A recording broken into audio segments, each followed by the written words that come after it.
আজকে এমন একটা জায়গায় এসেছি। এটা হচ্ছে একটা পাশে একটা গোরস্থান।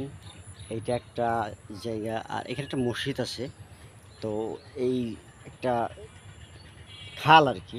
তো বৃষ্টির পানি পড়ে এই খালগুলো ভেঙে তো আজকে পরিস্থিতি হইছে এইরকম।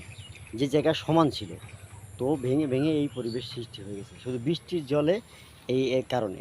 তার নিম্ন কিছু আ বোঝা যাচ্ছে ভেঙে এইরকম পার হয়ে গেছে।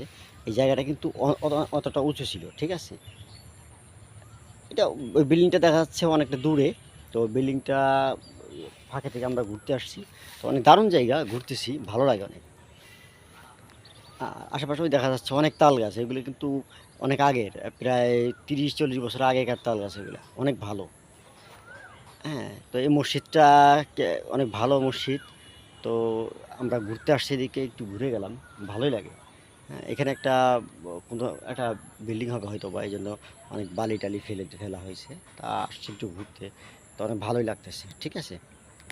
তো আপনারা মাঝে মধ্যে অবশ্যই এরকম যে প্রাকৃতিক দৃশ্যগুলি আছে, এগুলি অবশ্যই সবসময় দেখতে হবে। যেগুলো দেখলে প্রাকৃতিক এই সবুজ গাছ-গাছালি কিন্তু অনেক ভালো। দেখতে হয়, দেখলে কিন্তু অবশ্যই মন ভালো হয়ে যাবে। ঠিক আছে? সবাই আসলে চেষ্টা করবেন যে এরকম পরিবেশে ঘোরার। খোলামেলা পরিবেশ, হ্যাঁ, সম্পূর্ণ প্রকৃতির একটা আবাসন, যেটা অনেক ভালো। আসবেন। ঠিক আছে? কেমন?